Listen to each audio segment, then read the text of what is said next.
Fellow citizens, on the eve of 69th anniversary of our independence, I extend warm greetings to all my brothers and sisters in the country and abroad. As we celebrate our 70th Independence Day, I respectfully bow to the heroes of our independence struggle, known and unknown, who fought, suffered, and sacrificed their lives to win freedom for us. Mahatma Gandhi's luminous leadership finally made the British quit India in 1947. When we gained independence in 1947, nobody believed that India will survive as a democracy.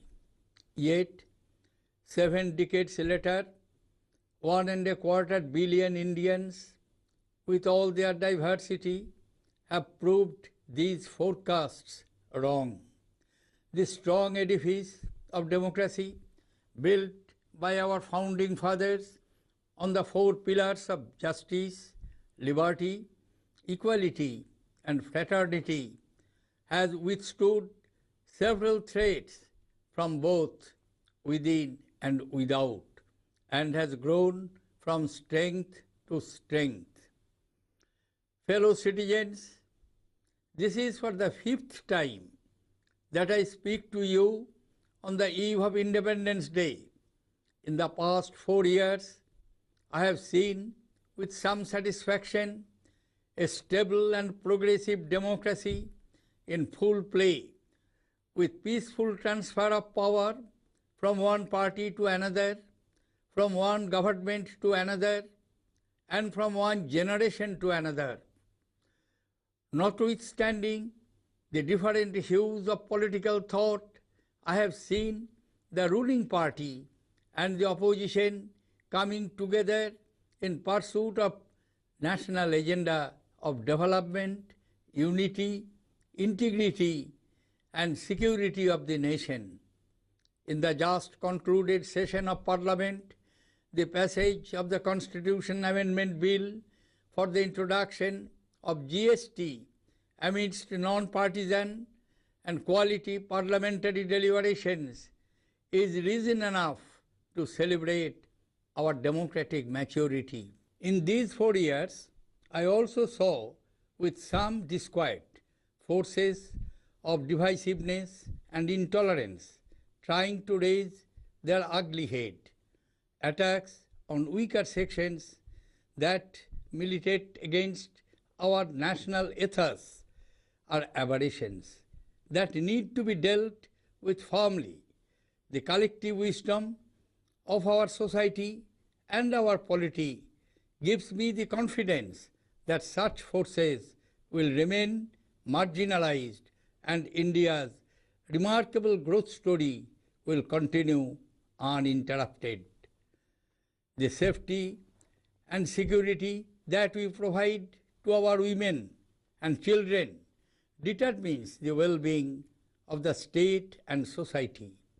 Every incident of violence against a woman or a child inflicts a wound on the soul of civilization. We cannot call ourselves a civilized society if we fail in this duty.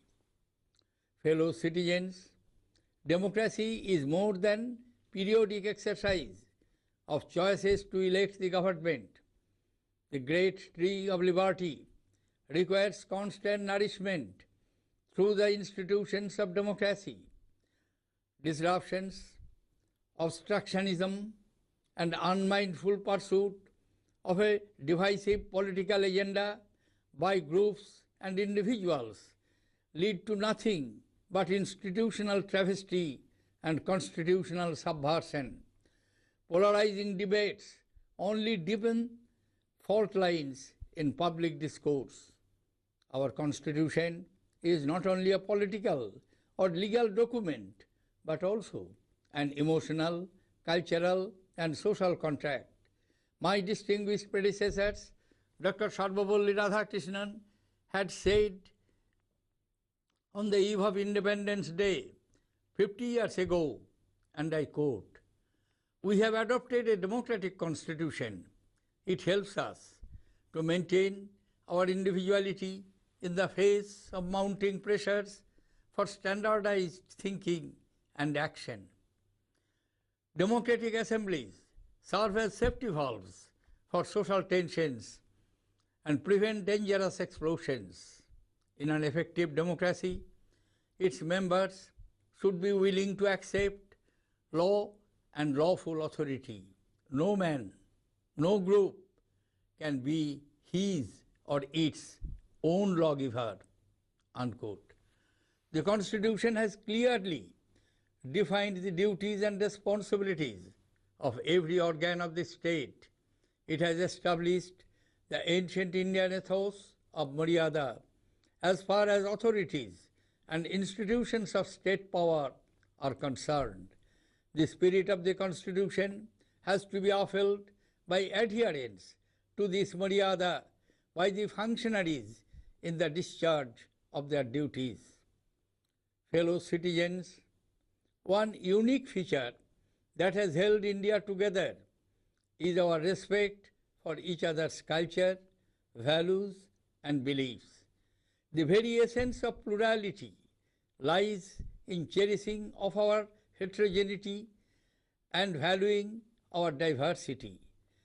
In the network environment of today, a caring society can only be developed by harmonizing religion with modern science.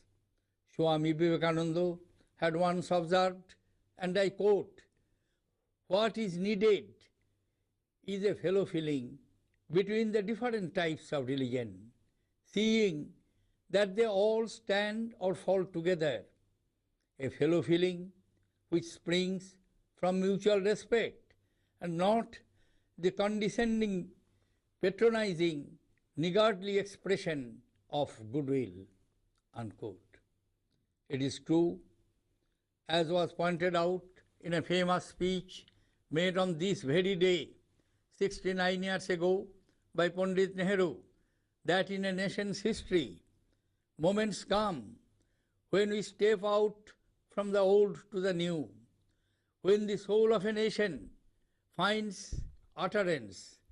But it is also important to realize that such moments are not strokes of luck that come upon us by surprise. A nation can and must strive to create such a moment. We must take destiny in our own hands to build the India of our dreams. Backed by strong political will, we have to create a future which will economically empower 600 million youth, build a digital India, a startup India, and a skilled India. As we build an India of hundreds of smart cities, towns, and villages, we must ensure that they are human, high-tech, and happy places, leading to the creation of a technology-driven but compassionate society.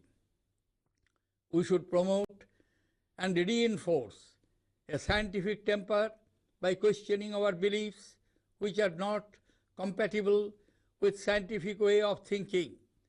We must learn to challenge the status quo and refuse to accept inefficiency and slipshod work. In a competitive environment, a sense of immediacy and some impatience is a necessary virtue. Fellow citizens, India will grow only when all of India grows. The excluded ones have to be included in the development process. The heart and the alienated have to be brought back into the mainstream. In this age of technological advance, machines are being pitted against men. The only way to survive this is to acquire knowledge and skills and learn to innovate. Inclusive innovations linked to the aspirations of our people can benefit a wide spectrum of society as well as preserve our diversity. We as a nation must nurture creativity, science and technology. Here, our schools and institutions of higher learning have a special responsibility. We often celebrate the achievements of our ancient past, but it would be wrong to rest on our laurels. It is much more important to look to the future. It is time to join hands to cooperate, innovate, and advance. India has had remarkable growth in recent times, often growing above 8% per annum over the last decade. International agencies have acknowledged India's status as the fastest growing major economy in the world and recognized major improvements in indices of ease of doing business and logistics performance. The startup movement and the innovative spirit of our young entrepreneurs have also attracted international attention. We must build on our strengths so that this lead can be sustained and turned and furthered.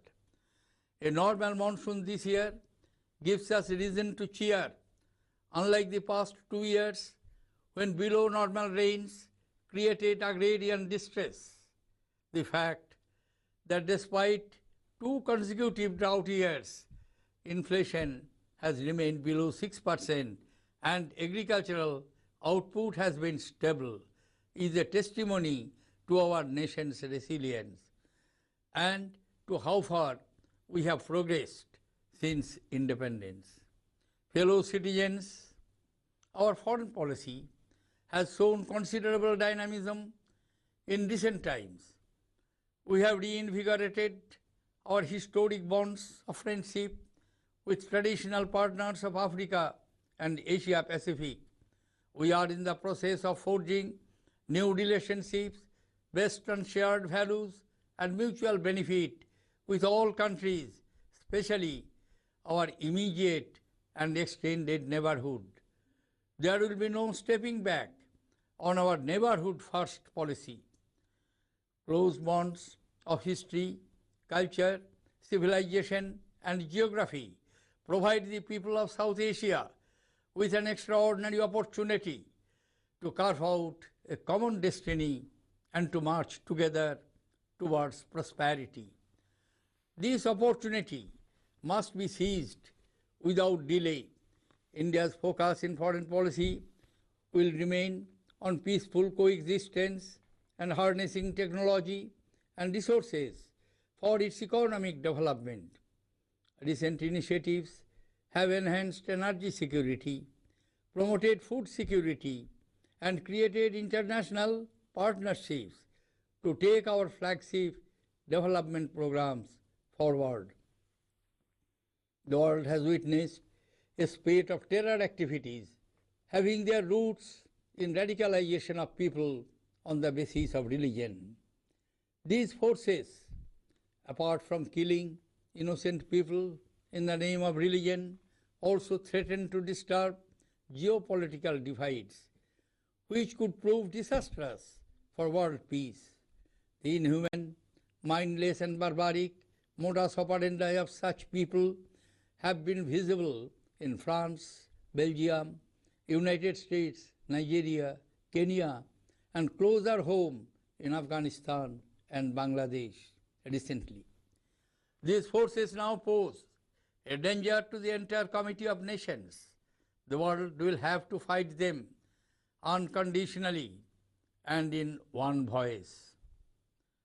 Fellow citizens, for all the challenges that we see in front of ourselves, I have a great belief in our innate and inherent capacity as an ancient country whose soul and jijivisha, the will to live and excel, can never be suppressed.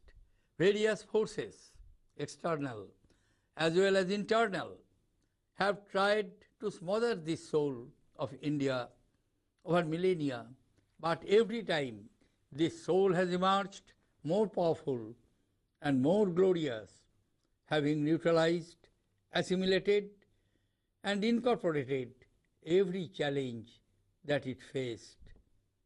India, through its unique civilizational contribution, has repeatedly conveyed the message of peace and harmony to the trouble-torn world. In 1970, historian Arnold Toynbee had the following to say about India's role in contemporary history. I quote, "Today, we are still living in this transitional chapter of the world's history, but it is already becoming clear that a chapter which had a Western beginning will have to have an Indian ending if it is not to end in the self-destruction of the human race." Unquote. Toynbee further went on to say that at the crossroad of human history, the only way of salvation of mankind is the Indian way. Fellow citizens, on this occasion, I convey my special greetings and gratitude to the members of our armed forces, paramilitary and internal security forces, who are at the forefront of guarding and preserving the unity, integrity, and security of our motherland. In the end, I would once again invoke the Upanishads as I had invoked in my first address on the eve of Independence Day 4 years ago. For this invocation shall live forever, as will Mother India. May God protect us. May God nourish us. May we work together with vigor and energy. May our studies be brilliant. May there be no hostility amongst us. May there be peace, peace, peace. Jai Hind!